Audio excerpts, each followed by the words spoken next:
Bienvenidos a Tuna TV, el canal de la cultura, y desde el Living nuestro, el Living Pro, el Living de Pro Cultura, donde siempre recibimos a los amigos, donde uno dice, bueno, imaginemos, ¿no?, el lugar de la casa donde uno se siente a gusto, donde recibe la gente querida, donde habla de temas que generalmente no tienen que ver con el trabajo, con las preocupaciones, sino donde uno se junta a hablar de lo que va sucediendo en las cosas personales, de, qué sé yo, tomar un vino, comer algo. Bueno, imaginemos, ¿no?, que estamos tomando algo con un amigo, que estamos comiendo algo rico, unas empanadas, algo de eso. Ese es el lugar en el que nosotros siempre proponemos estas charlas, y justamente hoy invitamos a alguien que muchos conocen obviamente por la política, pero muy pocos conocen realmente su dedicación en lo relacionado a la cultura, que viene de una familia que siempre estuvo vinculada a la política y al quehacer cultural de Salta, a través de varias generaciones, porque seguramente algunos se acordará de la madre, del Yoyo Maroco, de los hermanos, de esta familia Maroco, que tanto tiene que ver con la cultura de Salta y que inclusive la razón de por qué esté acá también. Hola Roberto, muchas gracias. No, desde siempre, la verdad, inquietud de muy joven, he encontrado una participación, digamos, de lo público, de lo colectivo, cuando cursaba el tercer año del Colegio Nacional. Una vez vi un transparente que decía que había elecciones en el club colegial. Y entonces ese transparente lo habían puesto en la planta baja del Colegio Nacional. Y en la planta baja íbamos hasta los tercer años. Claro. Cuarto y quinto año iban arriba. Para no mezclar. Exacto. Pero los que participaban de lo que podían ser candidatos del club colegial eran los cuarto y quinto años. Y a mí me llamó la atención. Si bien es cierto, el ingreso del colegio se hacía por ahí, el transparente estaba a la vista, me quedo pensando y le comenté a mi hermano mayor, que nombraste, que era mi compinche Yuyo, que le gustaba mucho el folclore, cantaba muy lindo, tenía una voz espectacular, ¿no? Sí, tenía un conjuntito que hasta llegó a grabar canciones con el profe Luis Orce, que fue ministro de Educación, y con un amigo muy querido que es Pipo Molina, que el dentista del barrio, digamos, una persona fantástica. Y ahí le comenté, le digo, mira, che, hay elecciones, pum, pum. Bueno, se desarrolló todo y ganamos las elecciones. Ganamos. Y ahí empezamos nosotros, digamos, el colegio te daba 2 horas los días viernes para manifestaciones propias de los que participaban del club colegial. Y ahí empezamos a hacer actos culturales nosotros, a reivindicar nuestra cultura, nuestros escritores, nuestros músicos. Estamos hablando de los años 60. 64, ajá. 63. Ajá. Y ahí también hacíamos fuertes discursos de presencia política, ¿me entendés? Bueno, y ese fue mi quehacer durante el tiempo. Heredé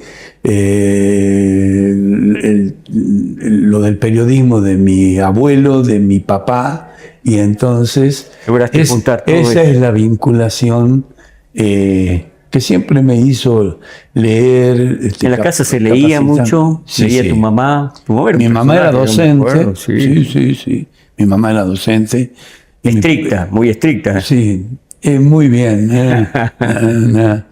Muy simpática, muy bien, muy firme. Había que criarlo ustedes también, que no era una tarea fácil. Sí, éramos 9. Medio complicado era el tema, pero mi mamá tiene una militancia en la docencia y también en la política. Y después de 65 años de militancia política, nunca tuvo un cargo público, porque siempre trabajó desde otra perspectiva. Claro. Bueno, este quehacer a mí me gustó, el periodismo, me fui a estudiar a Tucumán, ahí también estudié periodismo, pude de alguna manera trabajar en un diario, participar mucho. Bueno, mi ídolo ahí por el Teatro San Martín era Claudio García Bé, que era Claro. el director del teatro, la verdad que nosotros participábamos mucho y ya estábamos, él nos regalaba las entradas para poder entrar, Era una época linda del porque de teatro, estudiante era claro, medio galdeaba complicado. mucho, ¿no? Y No.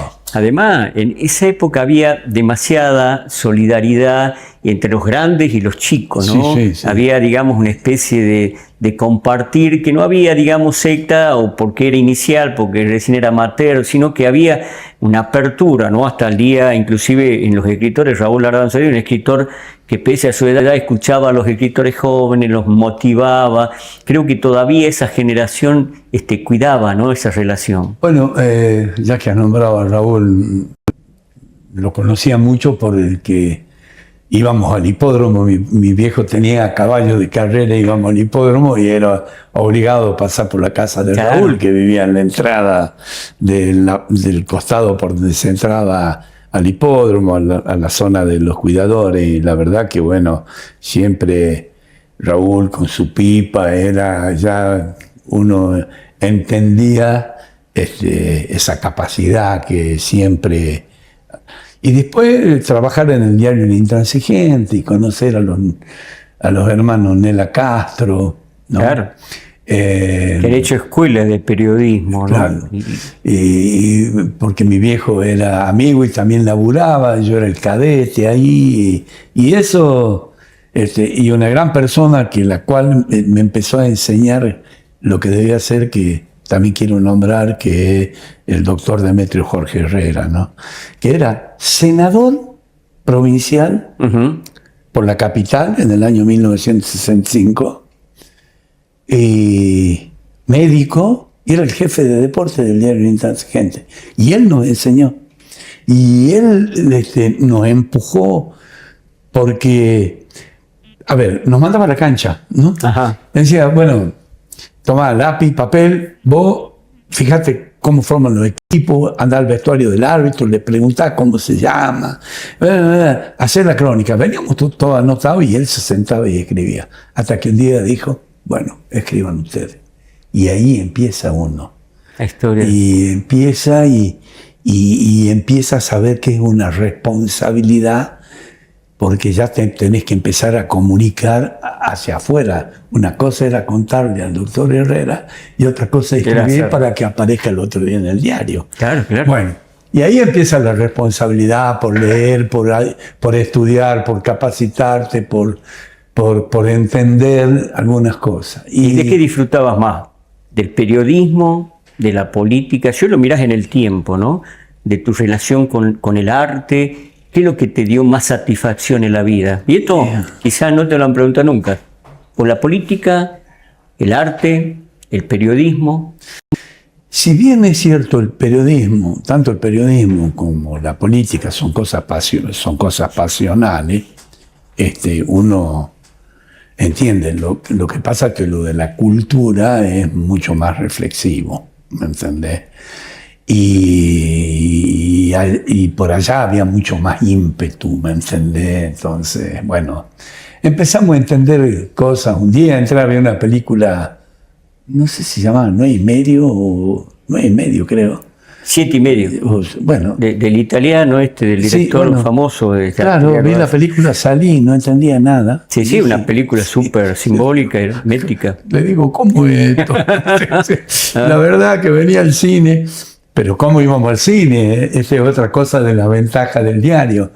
El diario tenía canjes con los cines para la promoción de la película. Florida, claro, el Victoria, Florida, el cine Güemes, claro, el cine Alberdi. Y entonces mi viejo le pedía a los espectáculos una entrada. ¿Y cómo repartía entre los 9 hermanos que eran? No, claro, no. ¿O eras privilegiado ahí? No, era para todos, pero cada uno, a ver, cuando las mujeres iban, cuando mis hermanas iban al cine, generalmente a ver cosas que eran muy novedosas en esos tiempos. Pero a mí me gustaba ir, y cuando entré y vi esa película y no entendí nada, no sé si salí y no entendí nada, dije, qué burro que soy, ¿me entendés? Porque, bueno, y a partir de ahí eso genera mucho, tratar de entender de que hay que capacitarse, de que hay que estudiar, de que hay que conocer, de que hay que leer, ¿no? Desde ahí viene. O sea, es como que el periodismo te abrió la puerta a un mundo donde te vinculaba a la cultura, te vinculaba a la gente, a la política, que digamos fue el enclave central desde donde tu vida, digamos, más activa comienza, ¿no? Y después porque tuve un amigo que fuimos a la escuela, al colegio y a la universidad juntos, Martín Petrocelli, que me acercó mucho a ese talento que era su hermano, que era Ariel, ¿me entendés? Y Ariel, y después teníamos de vecino a Hugo Strunsk. El que hacía ruido. Es tremendo, la cultura de Hugo. Y después una maestra de la escuela Roca, a la que yo fui, que era la directora de la escuela, no me va a salir el nombre ahora, tremenda, un talento, una mujer vinculada a la cultura, escritora. Ay, bueno, le debo directora el nombre, pero ya me va a salir. Y era eso realmente, te hacía que te formes, ¿me entendés? Te hacía que te formes. Y en Tucumán participé mucho ya de la vida cultural, como te digo, con Claudio. Y el septiembre musical de Tucumán, de esas cosas. Claro, Tucumán tenía y Salta, estábamos allá lejos nosotros. Sí, lejos. Sí. Pero, y después el trabajo, porque trabajé en un diario, porque trabajé en una radio, y porque, bueno, estudiar y participar de la política también me contactó con muchos hombres de la cultura, ¿no? Sí, la pasión que uno tiene en el periodismo pareciera que la objetividad que te da como para saber dónde estás parado, con quién estás hablando, es exacta, ¿no? Mientras que la bohemia que has compartido con estos escritores que vos decís es como que te daba vuelo para imaginarte cosas, porque por ahí Nela Castro escribía, hacía periodismo, también hacía literatura, el Negro Arauz también hacía un poco de periodismo, ensayo, Andolfio, o sea, fíjate vos cómo en esa época, estamos hablando para los que no saben de la década del 60, 70, gran parte, hasta Castilla estaba en el periódico, Botelli estaba en el periodismo, o sea, escribían las páginas culturales y tenían una actividad permanente en el periodismo, ¿no? Que hoy en día eso no existe, ¿no? Pareciera que el periodismo va por un lado, no sé si es la misma lectura que haces vos, y la cultura va por otro, ¿no? Sí. Y vos le preguntas mucho, lo escarbas en un periodista o en una mesa de discusión en el periodismo, no tienen idea, no leen, no escuchan música, no saben, salvo lo que se consume. Y es algo que es como que el periodismo fue quedándose pese a las herramientas y la tecnología gringo. ¿Qué lectura haces respecto a eso?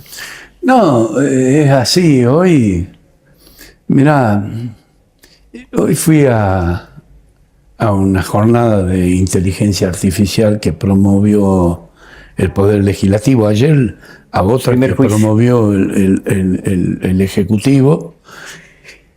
Y la verdad que, como éramos nosotros, Roberto,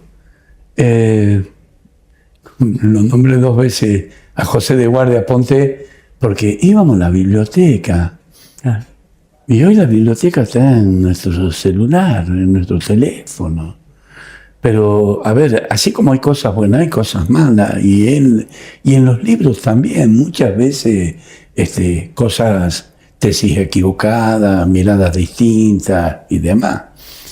Pero hay mayormente poca preocupación por el tema, digamos, de la cultura. Poca formación. Poca formación. Yo creo que le debe pasar a muchos también, como me pasó a mí. Entré a ver esa película y salí. Pero vos no sabía respondiste, dijiste, o sea, es como que hiciste una autocrítica, decir, no sé nada. Pero ¿crees que al periodismo le falta eso, autocrítica, para establecer un perfil, una ética del periodismo? El periodismo tiene una responsabilidad, que es donde lo haces, ¿sí? Primero. Y cuando vos lo haces y estás en un medio, hay una responsabilidad. Y por eso es que muchas veces hay que invitar a la gente a leer y a participar de ese periodismo. Claro. Pero ahora, y no ¿dónde de lo que haces? no, Estoy de acuerdo con eso, pero ¿dónde lo haces?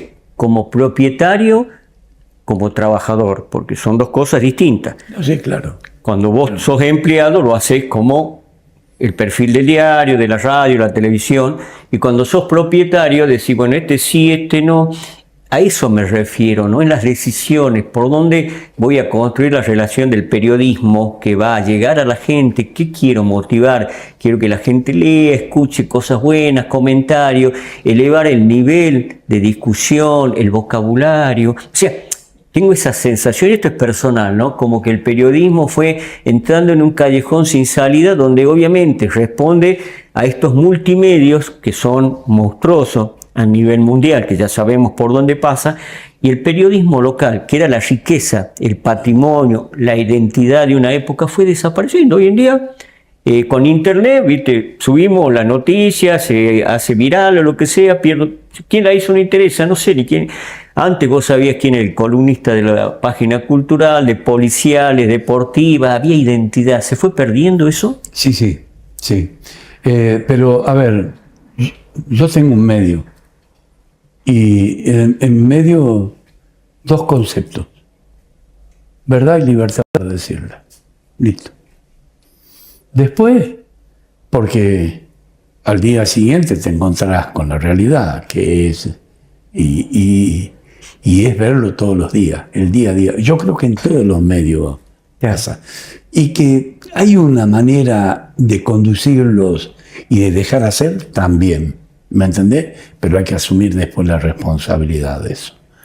Pero hay una gran calidad en el periodismo escrito, hay una gran calidad en el país. Yo permanentemente leo, sobre todo papel, ¿me entendés? Que llega poco, pero llega. Y hay una gran responsabilidad y un gran nivel.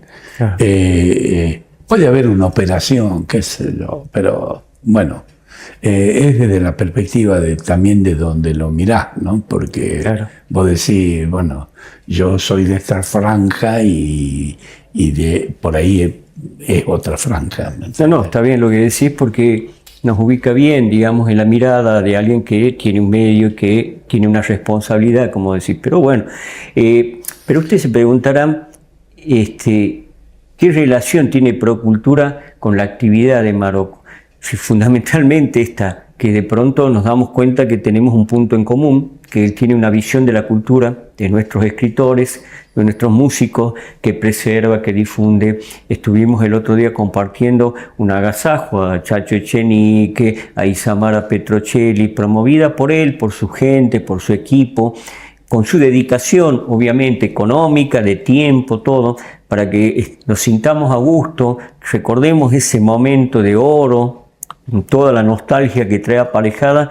Pero bueno, muy pocos, digamos, gobernantes nos han invitado a la mesa. Digo, nos han invitado porque tuve la oportunidad de estar y de compartir con ellos. Yo no recuerdo, quizás en la época de Romero o en otro, pero esporádicamente. Y yo, si hay algo que tengo que valorar, es esa cercanía de Marocco con la cultura, con los artistas. Y justamente la razón es que dentro de este abril cultural que viene, vamos a presentar una reedición del libro de Julio Espinosa. Y usted se preguntará, ¿quién es Julio Espinosa? Porque hay mucha gente que no conoce quién es Julio Espinosa. ¿Y por qué se reedita un libro? Contanos un poquitito qué vamos a tener en este abril cultural, que eso también te lo tenemos que agradecer porque fue una gestión tuya. Mirá, en el año 87, 88, no recuerdo bien, andábamos en Buenos Aires con un amigo, César Álvarez. Él era concejal y yo era diputado. Sí. La gente. Y en los mesones de Corrientes, y encontramos un libro que la verdad que ni él ni yo lo conocíamos. Y el libro de Julio Espinosa, El hombre de barro. Y César lo compró. Y dice, compralo. Lo compró él, yo compré otro. Y como al tiempo volvimos y le dije, che, César, ¿ya leíste el libro? Sí, ¿qué tal? Fantástico, préstamelo. Y me lo prestó. La verdad, extraordinario. Bueno, Julio, todos lo conocemos por una cosa que es universal, que se llama Vida para mi sombra, ¿sí? Debe ser la canción más cantada del castellano en el folclore del mundo. No sé cuántas grabaciones. Y la más filosófica, digamos, bueno, por su hondura, ¿no? Es eso. Claro. En eso digo que Julio es un ser universal. Y bueno, después que lo leo, le digo, che, César, esto tenemos que reeditarlo. Tenemos que hacer algo. Bueno, te lo dejo. Creo que es un libro del año 72. Claro. Nosotros además eran ediciones muy chiquitas, de 100 libros, 200 y se acababa, ¿no? Nosotros lo encontramos en el 88, 18 años después. ¿Me entendés? Y estamos del 26, no sé cuántos años después, vamos a hacer la reedición, porque yo se lo presté a una persona que me lo pidió, me dice, préstamelo. Y me dijo, esto hay que reeditarlo. Esto hay que... Y el doctor Manuel Pesci, voy a decir. Sí. Conocido. Talento del derecho en Salta y demás. Una persona de una cultura. Un gran lector, además. Quisiera tener la biblioteca de Manuel, pero bueno. Y empezamos a hacer los trámites. Y bueno, y ahí me encontré con Diego. Y me encontré con vos. Y dije, che, pechemos, lo hagamos. Y... No, bueno, cada uno trabajo tiene... grueso de la primera edición la has hecho vos. Pero cada uno tiene... La reedición la estás haciendo vos. Bueno, o sea, yo apoyo. Vos, creo que no me cabe otra cosa que... A ver, ¿cómo ayudaste? Con la palabra de aliento, con la palabra de lo hagamos, se te abren las puertas de Procultura, lo presentemos aquí, es lo que vamos a hacer. Y la verdad que ayer ya tuve los ejemplares en la mano y la verdad que sentí una satisfacción y en decir, bueno, tarea cumplida y esperemos que no sé cuándo lo vamos a presentar. El 24. El 24 de abril vamos a estar presentando aquí en Procultura Salta la reedición de ese libro. Que espero que los salteños, no es una reedición tan grande, puedan adquirirlo y puedan verlo. Me dijo Diego que ya lo puso para la Feria del Libro también a nivel nacional. Fin de año, Salta lo va a llevar en abril a la Feria Internacional. Y es un libro que yo creo que tiene que ver justamente con una preocupación personal, fíjense ustedes, que más allá de la posibilidad económica también es ocupar el espacio que hoy tiene como una responsabilidad de no solo dedicarse a la política, sino también a cómo llegar a la gente a través de la cultura. Y esto me parece meritorio, porque si hay algo que yo particularmente y Procultura valora, es la dedicación de personas que tienen proyectos, gestión y que además sueñan y que, como dice el gringo, cuando lo tiene al libro en la mano, tiene esa satisfacción de la labor cumplida, de haber hecho algo que seguramente el lector, las futuras generaciones, no es que van a encontrar el libro allá en la calle corriente como saldos y retazos, sino que puedan tenerlos en las escuelas, y eso es importantísimo, que nuestros escritores estén en nuestras escuelas, estén en el sentimiento de los chicos que de algún modo necesitan formarse con ideales, porque si hay algo que nosotros promovemos justamente es la posibilidad de que existan instituciones, espacios, dirigentes, políticos comprometidos con los sueños de las futuras generaciones. Así que bueno, yo te quiero agradecer porque esta es una charla poco frecuente, yo generalmente nunca tuvimos esta charla, es la primera vez y te quiero agradecer no solo en nombre de Procultura, sino también esta posibilidad de darme un libro. Yo soy muy buen lector y valoro el sacrificio de los editores, de la gente que hace como una imprenta, como lo que fuere, pero que nos posibilita un libro que es como una esperanza en medio de tanta barbarie que vivimos hoy en día. Así que un libro es una buena noticia, y en este caso hay que agradecérsela al Gringo Marocco, que dentro de su vida, de su trayectoria y de sus decisiones dijo: voy a reeditar el libro de Julia Espinosa. Así que eso después vamos a ir, y seguramente vamos a tener otra charla sobre otros temas que seguramente a usted le interesa, porque usted nos escribe, le dirá, ¿cómo no le han preguntado? Esto es nuestra manera de ser, este es el living de Procultura y este es el living con los amigos. Así que gracias, Gringo, por haber estado acá. Siempre que te veo a vos me acuerdo de tu hermano, me acuerdo de dos hermanos tuyos que no están ya, que se han dedicado mucho al trabajo también, ¿no? de hacer música, de cantar y de estar en contacto con los artistas, y también de tu mamá, de haberla conocido por allá, que tenían a San Martín, por allá, donde vivían, no me acuerdo dónde era. En Urquiza. En Urquiza, sí. Y era una mujer grande, así, ¿no? Me acuerdo siempre que te veo, y era una Salta donde las familias se formaban, se educaban, se disciplinaban, y cada uno seguía su camino, ¿no? En este caso, todos los hermanos siguieron su camino, algunos construyeron la familia y otros construyeron, aparte de la familia, este tipo de proyectos. Reeditar un libro. Gracias, Gringo. Muchas gracias. No, gracias a vos, Roberto.